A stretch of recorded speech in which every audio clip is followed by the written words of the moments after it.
He tightens the last bolt. She smiles through clay-dusted lashes. You're exactly my type. His phone vibrates. Jammy, Mom can't breathe. Tulane, please. By dawn, they're racing to pin a sky to a ceiling before the doctor asks a question that could shatter everything. Before we dive in, make sure to hit subscribe, tap like, and share this video.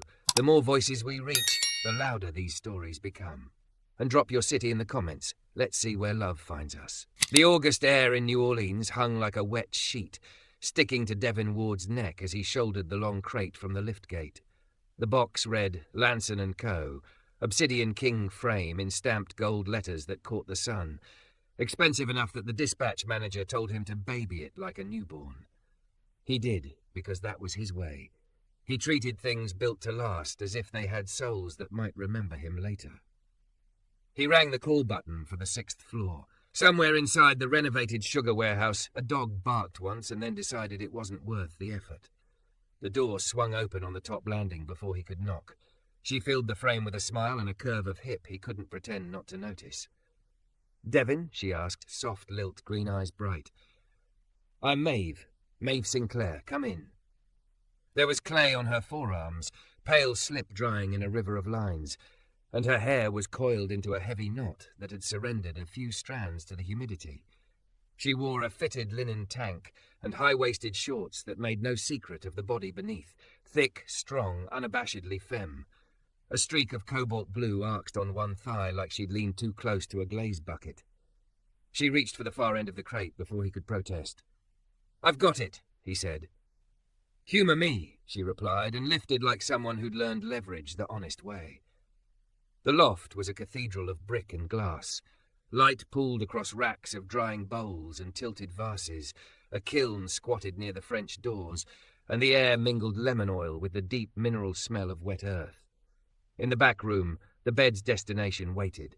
The master suite austere except for a half-unpacked wardrobe and a view of the river wide as a promise. Where do you want the headboard? Devin asked. North wall. I read somewhere it calms dreams, she said, then grimaced. Or I invented that to justify a choice. Either way. He set the crate down, popped the latches, and revealed the 4 posts. Black-stained ash, hand-rubbed to a satin. Good joinery, he thought, which annoyed him because he wanted to hate mass-market showpieces. His own pieces, when he could steal hours for them, were walnut and elm with live edges that told their own stories. Maeve crouched with him, uninvited but welcome. You do this every day? She asked. Assembly? Most days. He aligned the rails, tested the mortise fit with his thumb. Feels like surgery, she said. He smiled despite himself. Wood's more forgiving than people. Some people, she said, and her gaze lingered long enough that he looked away first. While he bolted the frame, she brought him a glass of water beaded with condensation and a dish towel that smelled faintly of lavender. She didn't hover like a supervisor. She watched like a student who'd fallen in love with the task itself. He measured twice. He set the center support. He listened to the timber's small language, the way a bolt sung when it's seated, the whisper of a dowel coaxed home. His phone buzzed hard in his pocket. He ignored it. Then it buzzed again, insistent. He wiped his hands and checked the screen. Jammy, his little sister. He stepped into the hallway. Hey, he said. Did they send anything about Mom's bill? She asked. They said if we don't set up a plan by Friday. I'll call them tonight, he said, throat tightening. I've got a double today, but I'll handle it. Okay, she whispered. You always do. He slid the phone back into his pocket and returned to the room. Maeve was leaning against the doorframe with that painter's blue still drying on her skin. She'd heard enough by accident to know the shape of the worry. You okay? She asked. Just normal life, he said. Nothing about that sounded normal, she replied, then tilted her head, considering. For what it's worth, this, she gestured at the bed, is the first new piece I've bought with my own money. Not family money. Mine. So it has to be perfect, he said, and made it so, tightening the last joint until it felt inevitable. The frame stood clean and unapologetically elegant. He brushed the top rail with his knuckles and felt the soft heat trapped by the black finish. Maeve stepped closer, palms braced on the footboard, and for a moment it was intimacy by accident, both of them touching a thing they would leave behind. What would you have done differently? She asked. What do you mean? If this were yours to design. He glanced at her, then at the posts. I'd let the ash be ash. Doesn't need to pretend it's ebony. I'd cut the posts with a quieter taper, ease the shoulders, and I'd hide a constellation under the slats so it belonged to the person sleeping, not the room. Her smile came slow and real. You build? Sometimes, he admitted. Where? Under the Claiborne overpass, he said, then clarified at her raised brow. Not under. There's a shared workshop tucked behind a mechanic. I rent the back corner. Will you show me? She asked. He laughed. It's not a gallery. I don't like galleries, she said. I like people's hands.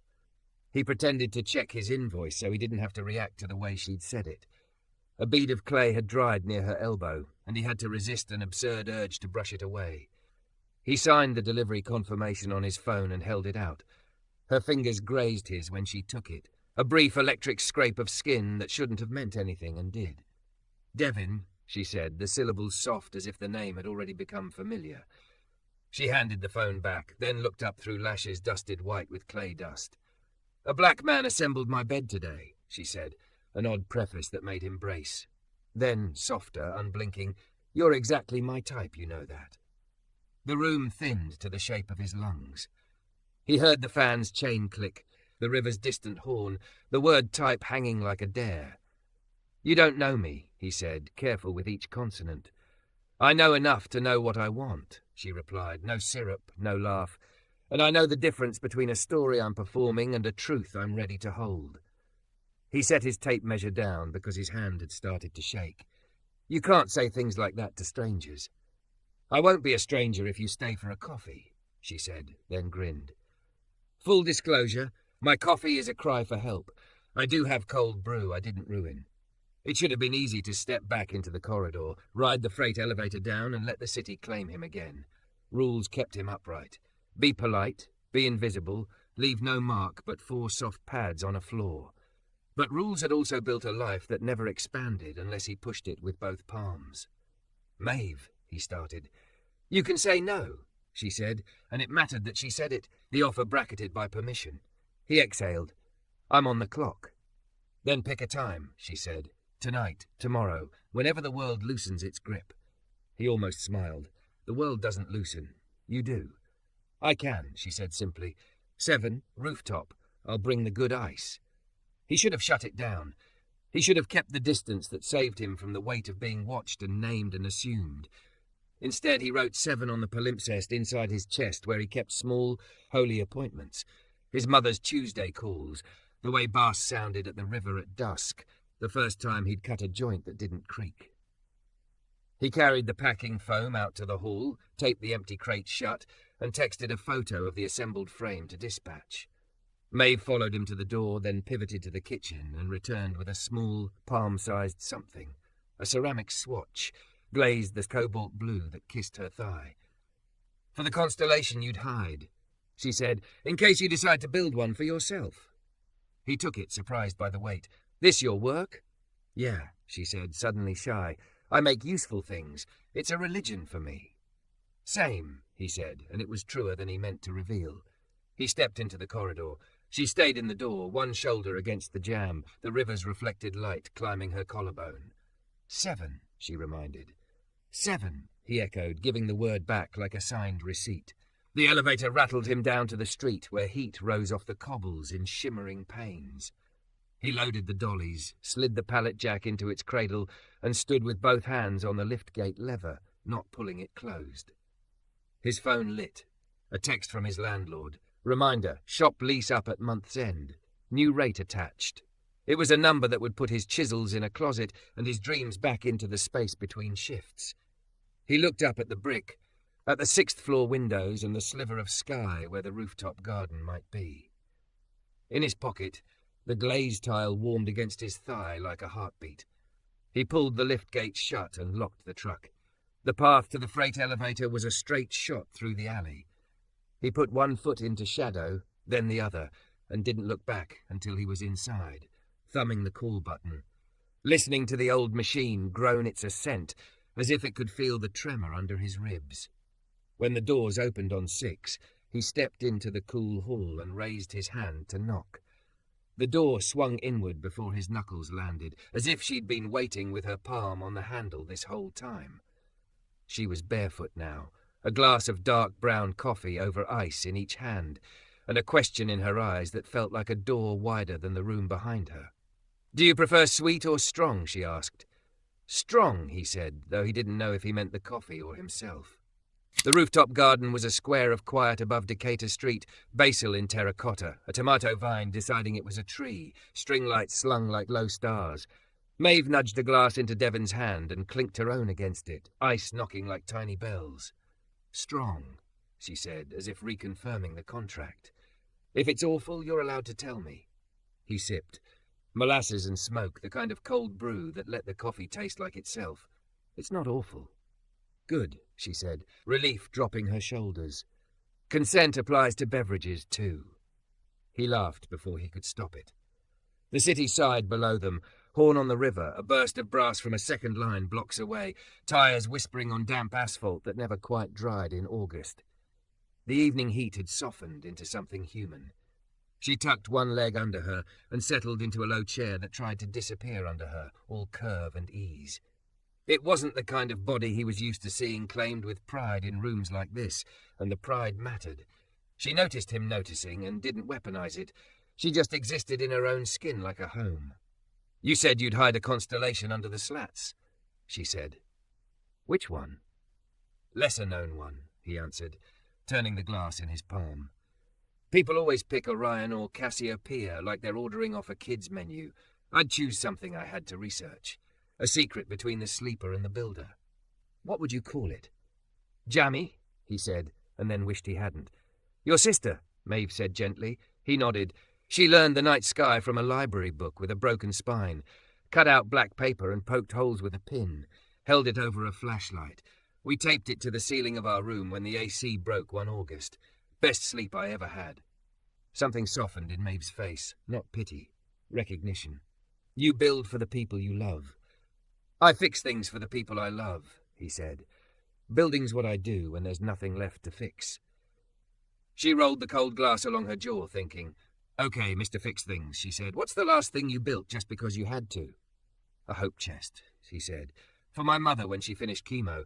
She didn't need it, but I needed a symbol that there'd be things to keep." "Is she?" "Better," he said, because there were days it felt true. Most days. They let the music from the street fill the pause. A breeze climbed from the river and lifted a curl from Maeve's neck. Clay dust gleamed along her collarbone like faint glitter. He wanted to ask why a woman with a view like this and work that filled the air with the smell of earth was alone. "Family nearby?" he asked. She shook her head. "Boston. Old stone house with old opinions. They did the 'we're very proud of you' speech when I got into law school. I dropped after year one. The failure wasn't mine, it was the life. Clay felt like breathing. My father stopped calling it a phase when restaurants started buying my dishes. He still calls less." "And you built this by yourself?" "Not the building," she said, smiling. "But yeah, the work. Website, orders, loading a kiln at 2 a.m. You learn to talk to heat on those nights." She tipped her glass toward him. "You're not the only one who handles things like they're alive." His phone vibrated with a notification. He ignored it. He didn't want this hour to belong to anything else. "Show me your shop," she said. "Tomorrow, or next week. I'll bring lunch. I'll bring good ice there, too.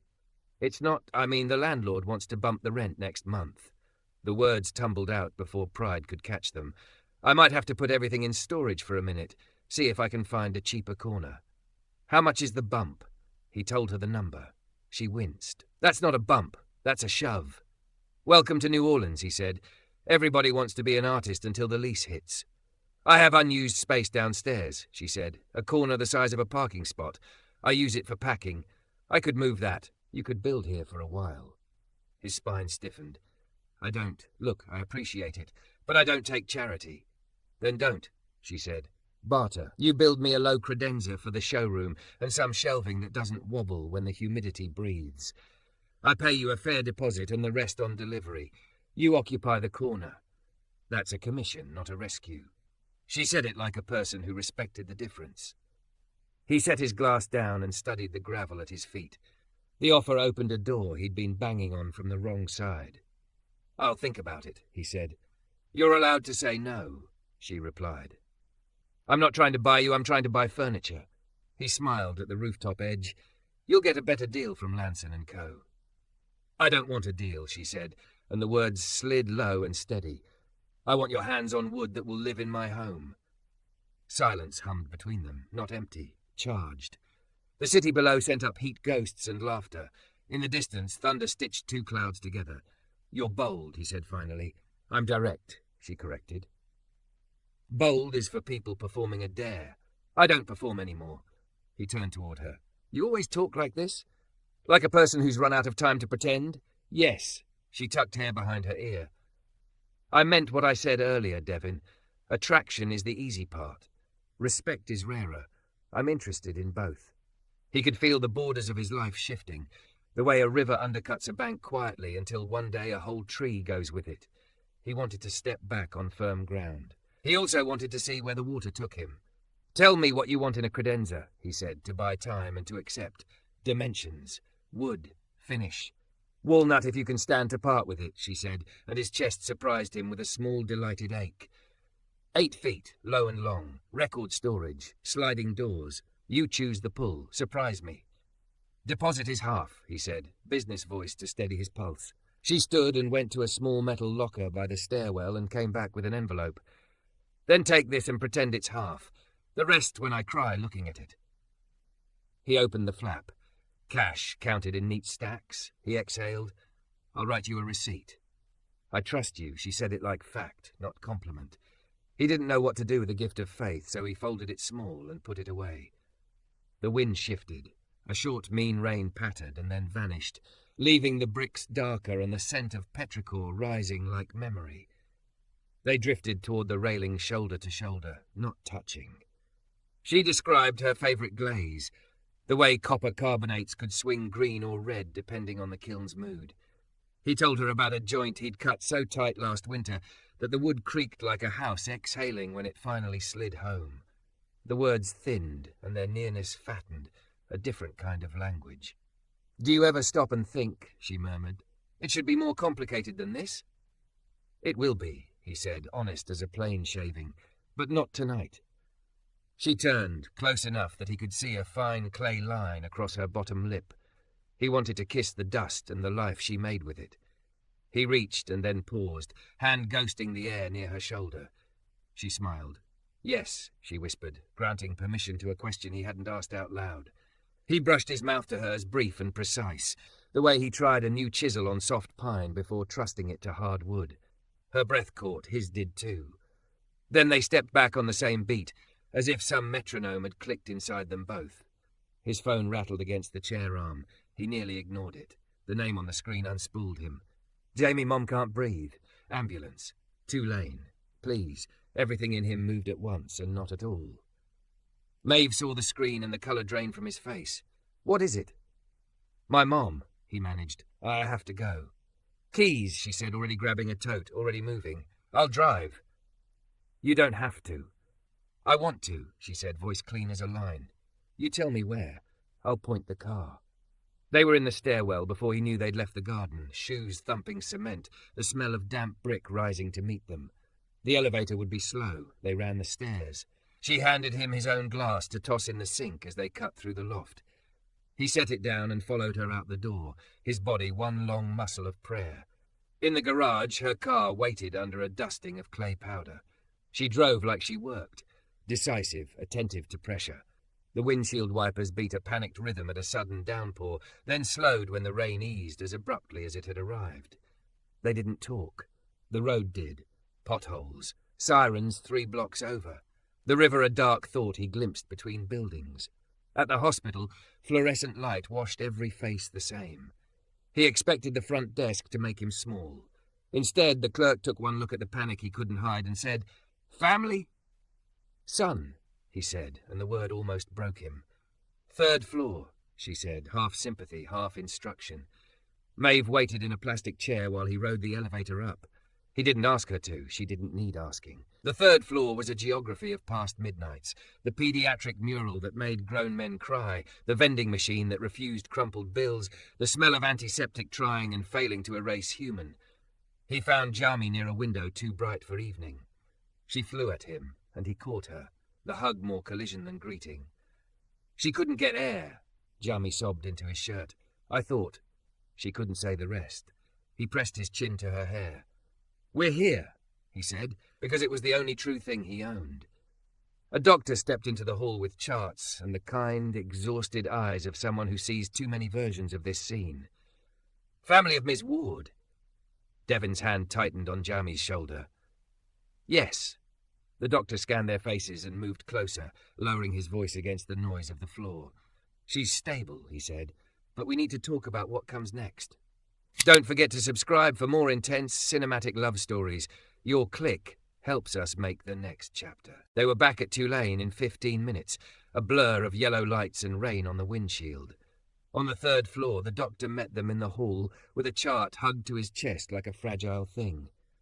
She's awake and comfortable, he said, voice pitched low. This is a good window to ask what she wants if her breathing worsens.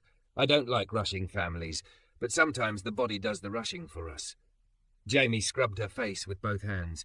We'll do it now. They went in together.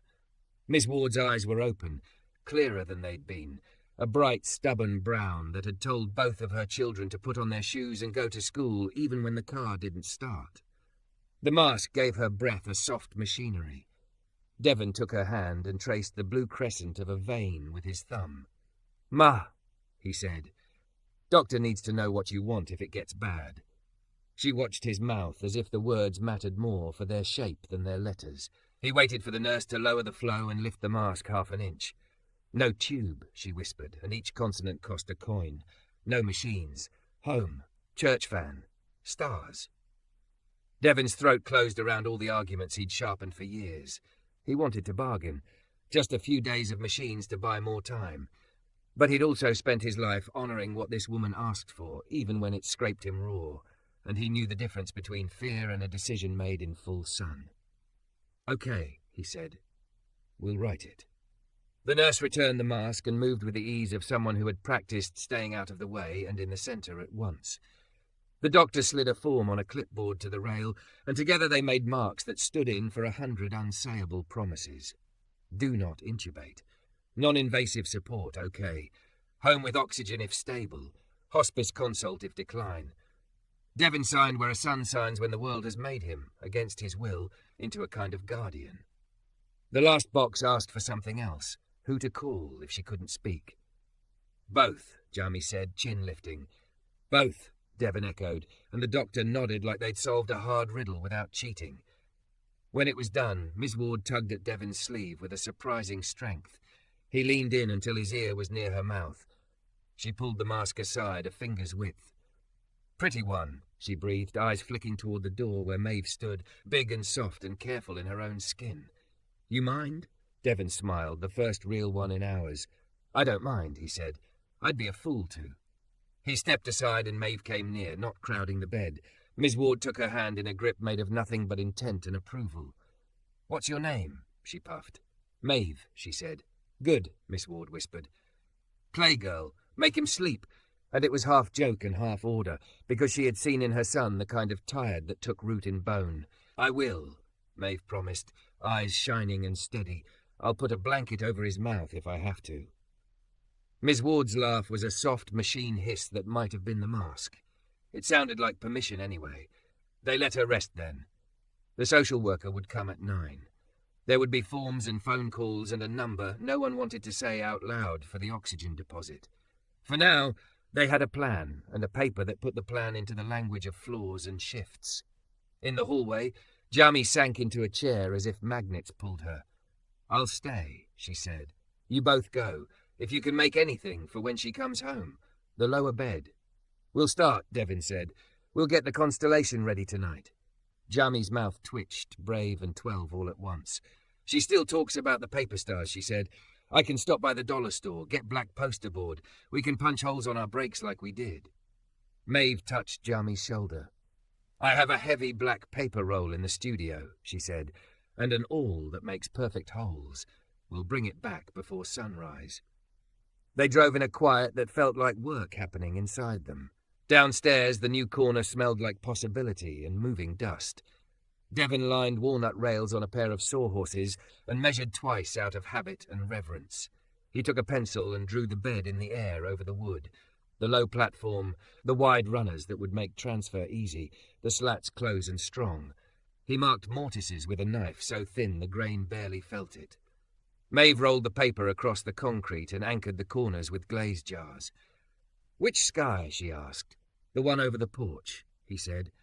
"The way it looked the night the AC died and Jammy poked holes until her fingers ached. She put a crooked dipper right above my pillow because she said I didn't drink enough water." Maeve smiled without looking up, her awl whispering through paper. "Show me." He knelt beside her, big hands gentle on the roll, and together they mapped a private sky. He marked Jammy in tiny pencil letters beside a cluster that held less to the charts and more to memory. Maeve added a crescent off to one side, not the moon as anyone else saw it, but the shape his mother liked to trace on church programs during long sermons. When they finished, she held the sheet up and the shop lights made it starry, a cheap miracle that still pulled breath from both their throats.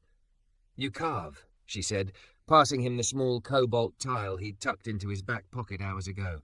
"Here," she touched the headboard layout where a hand would fall at night. "Just enough to keep from pretending. Inlay the blue." "It'll take time to dry," he said. "I have a heat gun," she said, deadpan. And the patience of a woman who's waited years to touch what she wants.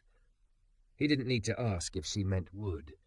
He picked up the rotor plane and set the blade a fractional hair lower than comfort. The hum filled the room, clean and familiar. Shavings curled up like secrets finally given language. She vacuumed as he moved, their rhythm so easy it made his throat ache. When the pocket was clean and square, he fit the tile until it seated home with a sound small as satisfaction. They glued and clamped and whispered to drying joints like patience. Maeve slid sandwiches across the bench at 2 a.m. and texted a friend to leave the dehumidifier running near the headboard. Between coats, they knelt on the concrete and taped the star paper to a simple wooden frame, so it could hang over a ceiling without permission from the hospital's facilities crew.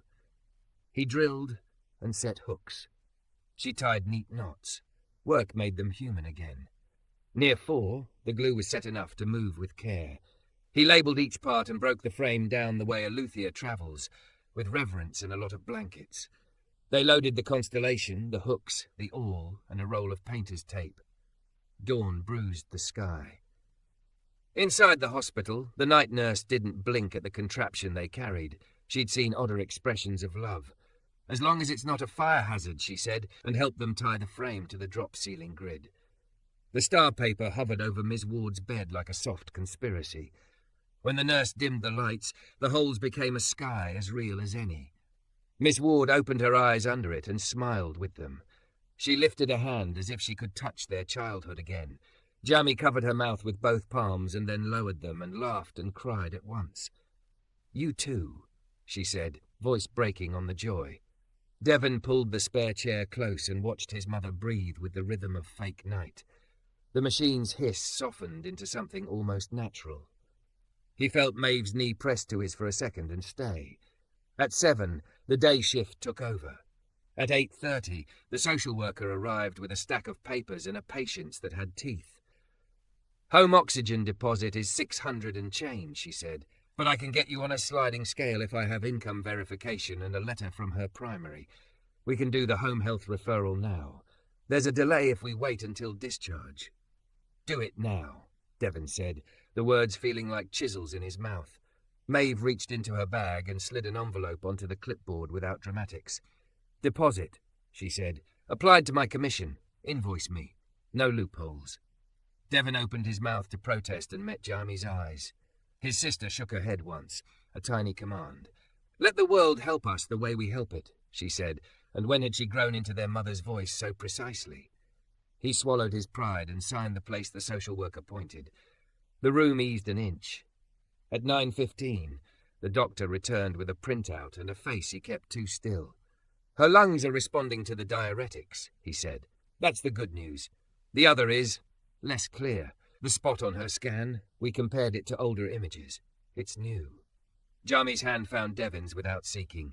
We're not naming it yet, the doctor said quickly, but we need a biopsy to know. That means sedation at least. With her breathing, it's a risk. We can watch and wait, or we can act and accept that acting may take something from her reserve. Miss Ward looked from one face to the next, under a sky her children had pinned to a ceiling meant for utility. She lifted a hand and Devin bent, the mask hissing against her cheek.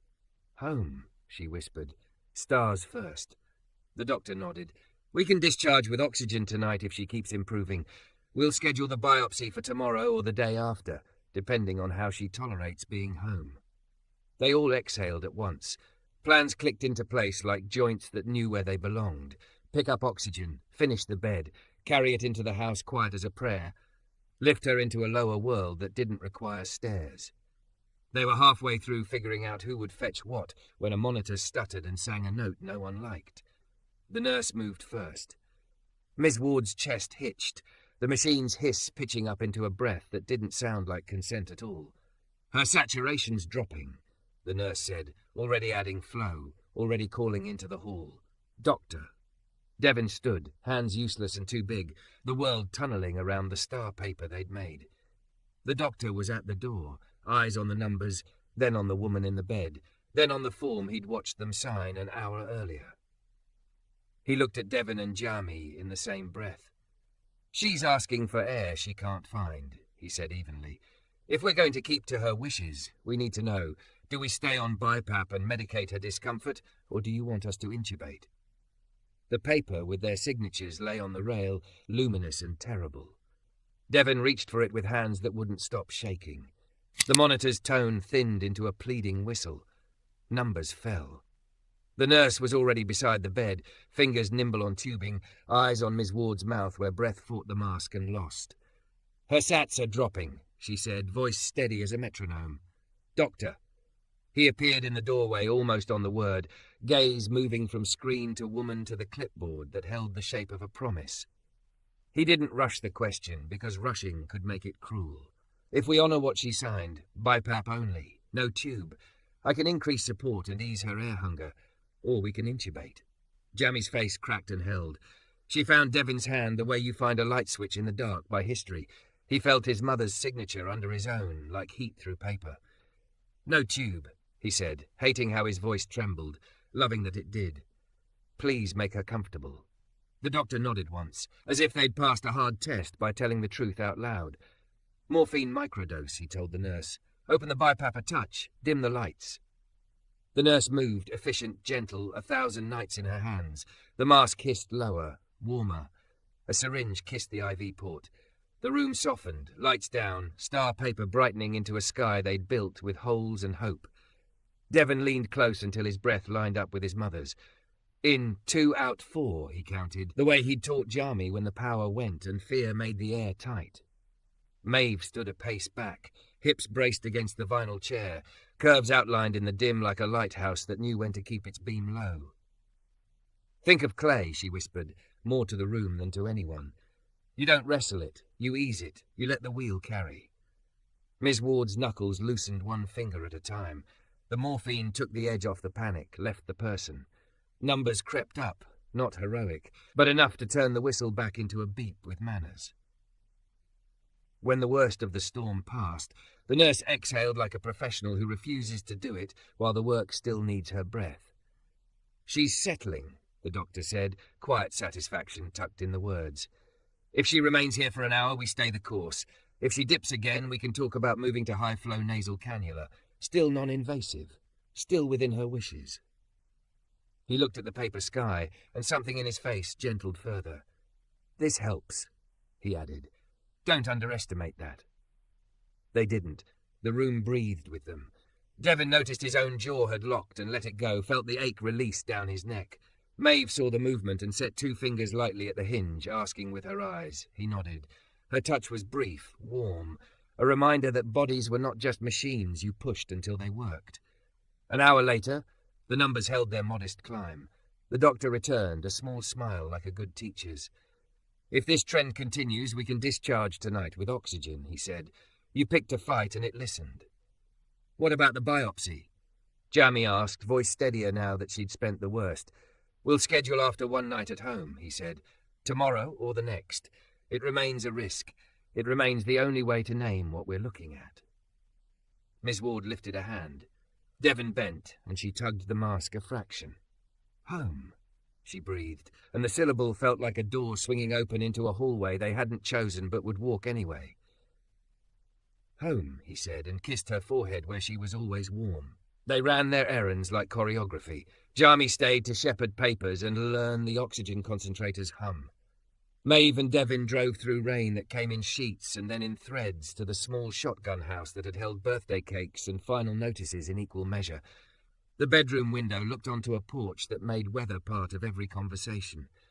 They slid the old frame aside and laid out the rails he'd cut in the small hours. The walnut felt like a right answer in his hands. Wide runners, he said, more to the wood than to Maeve.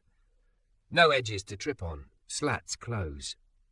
And here, she said, tapping the head panel where they'd inlaid cobalt, a moon you can find in the dark. He tightened the last joint and the bed settled into the room the way a question decides it's a statement. He knelt and sanded the spot where a thigh might brush during a transfer until the grain purred under his palm. Then, shamefaced and oddly shy, he took a pencil and, on the underside of the runner where only someone cleaning would ever see, wrote Jamie in small, steady letters. Maeve watched him tuck blessings into the hidden places of things and went quiet. When he stood, she caught his work-rough knuckles and pressed them to her mouth, a kiss that felt like a seal. Thank you, she said, which was lighter than what she meant, something like I see you and your faith. The oxygen delivery truck beat them back to the hospital by 10 minutes. A man with gentle forearms explained cannulas and humidifier bottles and how to listen when the machine coughed. Maeve took notes. Jamie asked the questions their mother would have asked if breath weren't being counted like coins. Devin watched and learned the sound the concentrator made when you set it right, a low seashell hush. The nurse cried when they untied the star paper from the ceiling. She denied it badly. I'm fine, she said, wiping her eyes with 2 fingers. I'm allergic to nice families. They wheeled Miss Ward out while the city tried to remember how to be night again. Devin lifted carefully, remembering the nurse's lesson. One hand under the shoulders, one at the hips, pivot, breathe. Miss Ward's fingers found Jamie's, then Devin's, then, curiously and without apology, Maeve's. Clay girl, she whispered, and the name stuck. At home, the oxygen's soft ocean filled the bedroom before the people did. Devin guided his mother down onto the new platform and felt every decision they'd made in the way she lowered without fear. Her palm brushed the inlay and stilled there. Blue, she murmured through the cannula, eyes on the crooked dipper carved in memory under fake night. Blue, he said. He reached up, hooked the star frame they'd made to tiny eye bolts he'd set that afternoon, and darkness bloomed with holes.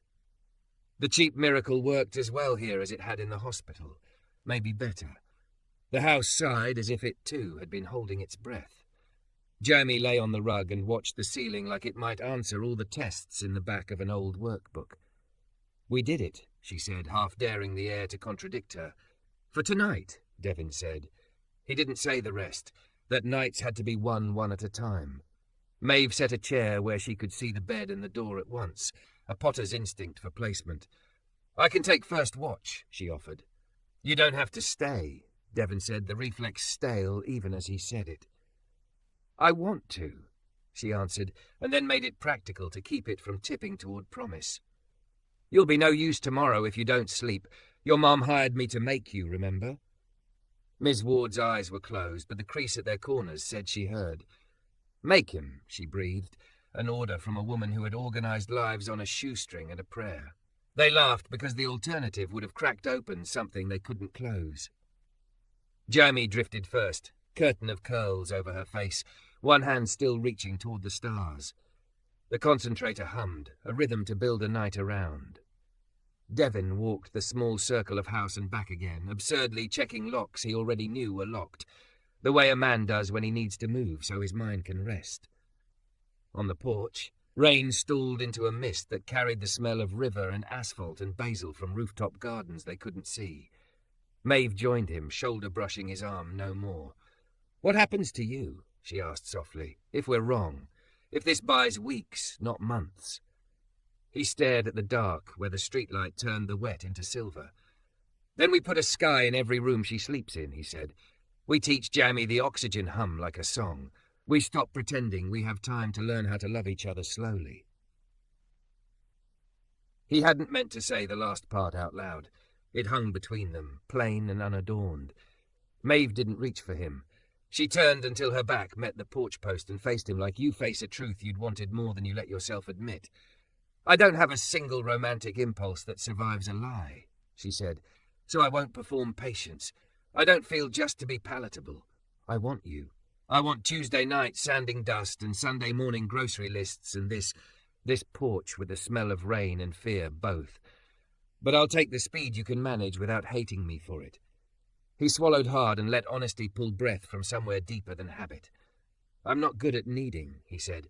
"It feels like theft." "It's not," she said. "It's a barter. You give, I give, and we both get to be more than we were alone." "Barter," he echoed, liking how the word fit his mouth. "Shelving, credenza, corner, heart." Her laugh was low and not at him. "Now you're just showing off." "Only a little." "May I kiss you?" she asked, so direct it felt sacred. He nodded. She kissed him once, slow enough to feel the ask and the answer, and the yes of both. When she pulled back, he felt steadier than he had in days. Inside, Miss Ward shifted. "Stars," she whispered. They went back in. Maeve settled in the chair, blanket over her legs, pen and notebook at hand. Devin lay down on the rug beside the bed, palm under the frame where the wood's warmth still remembered the day. "If you fall asleep, I'll throw a blanket on you," Maeve said, already half smiling. "You better," he said, and closed his eyes for a minute that turned into many. He dreamed he was under the porch sky, a boy tapping holes into paper, while a girl he hadn't met yet counted his breaths to keep time. Somewhere near 3, Maeve stood, shook the blanket open, and tucked it over his shoulders with a gentleness that obeyed orders and made new ones. Toward dawn, Miss Ward's breathing settled into a rhythm that sounded less like fighting and more like rest. The house learned it and matched. Devin woke with the knowledge that today meant deciding whether to ask for a needle to name a shadow. He looked up at the crooked dipper and the blue inlay and the woman in the chair who had made room for his life to keep being itself. "Good morning," Maeve whispered when his eyes found hers. "Is it?" he asked. "It's a morning," she said. "We'll make it good." The morning didn't choose a side. It just arrived. Miss Ward dozed beneath the paper sky, oxygen whispering at her nose, the new low bed holding her like it had been waiting all its life to be useful. Jamie woke stiff on the rug and checked the concentrator like a pilot. Devin brewed coffee strong enough to count as a promise and handed the first cup to Maeve. She took it, curls frizzed by sleep, smile small and real. The doctor called at 8 with a voice that sounded like an option placed on a table. "She's stable. If she wants the biopsy, today's window is good. No tube. We'll keep her on high flow after sedation, watch her closely. Or we can wait." They asked Miss Ward. She opened her eyes and found her children, then the constellation above, then the cobalt inlay she could touch with her fingertips. "Do it," she breathed. "Name it. Then home." It felt like marching toward weather. They unhooked the star frame and laid it flat in the back seat, as if the holes might spill. In the hospital elevator, Devin's hand found a prayer he didn't say out loud. Maeve slid into the waiting room chair beside him with a notebook and a pen and didn't try to fix anything she couldn't name. Inside pre-op, Miss Ward looked small in a gown meant for nobody and everybody. The anesthesiologist spoke in careful sentences. The pulmonologist marked an X on a rib space like a carpenter measuring twice. Devin kissed his mother's forehead where she ran indestructibly warm. "Stars?" she said. "Bring them back." "We will," he said, and heard that we settle inside him like something chosen, not borrowed. They watched the doors shut. Waiting was its own choreography. Jamie paced squares in the tile with the ferocity of a student who'd learned how to think with her feet. Maeve bought coffees and made a row of honey packets on the table and wrote down what they'd been told in boxes: sedation, needle, pathology, courier, recovery. Devin stared at the seam in the wall paint where two shades met and tried not to learn the taste of panic. He remembered, because his mind was cruel that way, the way the walnut rails had accepted the dowels last night. Clean, inevitable, the hush a joint makes when it knows it belongs. He tried to borrow inevitability from Wood. He failed, and then tried again. When the doctor returned, he sat first. The gesture landed like a hand on a shoulder. "She did well," he said. Jamie's breath made a sound like a coin dropped on tile. "No intubation, just oxygen. She's drowsy but comfortable. We won't know for sure until pathology reads, but the tissue looks like organizing inflammation, not carcinoma. Old scarring throwing shadows. It's treatable. Steroids, time, patience." The word treatable knocked air out of Devin like a good punch. He felt his knees go loose and let them. Jamie made a sound that travelled from laugh to sob and back in one broken arc. Maeve didn't cry. Her eyes filled and held. She put her palm on the table, flat, as if to steady the room. "When can she go home?" Jamie asked, already rewiring hope into duty. "Tonight," the doctor said. "We'll taper the oxygen over weeks if she allows it. She's earned a calm place to heal in." Calm place. They had built one out of paper and walnut and stubbornness. When they were allowed into recovery, Miss Ward's eyes fluttered open under the cannula. Devin fixed the paper sky to a corner bracket the nurse pretended not to see. The moment the holes made darkness honest, his mother's face changed. "Stars," she whispered. "Good children." Then to Maeve, without moving anything but her gaze, "Clay girl, thank you for my son." "You're welcome," Maeve said, and if there was a tremor in it, it was a good one. The following days arranged themselves like a row of bowls on a shelf, careful, useful, each requiring hands. Jamie taped the social worker's instructions to the fridge and learned the oxygen's cough, when to refill distilled water, how to place the nasal prong so the curve curved right. Miss Ward tolerated the steroids, grumbled at their taste, slept under her stars. When she woke and the house was quiet, she would reach up and trace the crooked dipper she'd asked for decades ago, on a ceiling too far away to touch. Downstairs at Maeve's, Devin turned the corner into a life. The credenza came first because it had a job to do. 8 feet low and long, record storage in perfect bays, sliders that moved like breath. He chose walnut with a figure that looked like rain had taught it manners. He cut pulls that nestled under fingers and attached them with brass screws he torqued by feel, stopping exactly where the metal told him to stop. He sprayed a finish too thin to be proud of, then another, then sanded the world back to soft. Maeve refused to peek. When he carried the last panel upstairs and set the piece under the long brick wall, she faced away like a bride in a dress shop, refusing to look until the zipper caught. "Now," he said, and she turned, and the small, involuntary sound she made became the receipt. "Do not cry," he said gently, and got out his phone to write her an invoice with hands that weren't as steady as he wanted them to be. She did cry anyway. "It's like you made a river hold sound," she said, voice ruined with relief, "and you left the wood its own name." He slid a record from a sleeve, Sam Cooke because the room asked, and it found a groove and played. Miss Ward came later that afternoon in a wheelchair. Jamie insisted on pushing like she'd been doing it forever. The low credenza held the player and everything they were in it. The velocity of care, the slowness of vows nobody had spoken, and everybody had started to keep. Miss Ward tapped the side with 2 fingers, and the walnut made a small, pleased noise. "You underprice," she told Devin, because she had never learned how to lie to make a man feel tall. "Raise it, but not for us." He grinned like a son who had finally felt a father's hand of approval and discovered it had been his mother's palm all along. At night, when the house slept and the oxygen hummed and the steroids made Miss Ward ask for toast at 3 a.m., Devin and Maeve sanded shelves for the showroom, labelled boxes, made a station for glazes with a drain that didn't flood on humid days. A handwritten sign appeared in the downstairs space where his tools lived now. Barter welcome. Money, too. Someone brought tamales for a set of maple cutting boards. Someone else dropped off a trombone case with a broken latch and left with 2 carved coat pegs and a promise of tickets to a show. Maeve kissed him in the stairwell between trips, an everyday thing, quick but not casual. "You're lighter," she murmured against his jaw. "She's lighter," he said. "I'm just borrowing it." Borrow from me too, she said, not as a challenge, but as a rule they could both live by. On a Friday, with the sky the colour of blue tape, Miss Ward made it to the porch without the chair.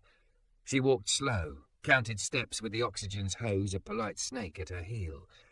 Jamie blew bubbles for the neighbour's toddler and pretended it was an errand. Maeve carried out bowls of cut fruit that earned her a lecture about how to pick a proper melon. Music drifted down from upstairs where the record that taught rooms how to be rooms was playing again. You two, Mrs. O, Ward said, eyeing the pair of them over the tops of her readers, look like trouble that stands the test. Working on it, Maeve said. You build her a bed? Miss Ward asked Devin, nodding toward the street. Random, tender. Everybody gets a bed, Devin said. Then start with me, a voice called from the sidewalk, making them all turn. Old Mr. Arnaud from 3 houses down stood with his granddaughter at his side, a shy girl with hair braided into constellations. Her room's a sleeping bag on a floor because my back can't lift like it used to. He was not ashamed, he was simply telling the truth out loud. You make for money? Money, Devin said. Barter too. Mr. Arnaud lifted the paper bag in his hand, warm grease seeping through. Boudin and pralines from my sister, he said. And cash. Not enough, but honest. Maeve bent toward the girl. Pick a colour, she said. We can inlay a moon you can find in the dark.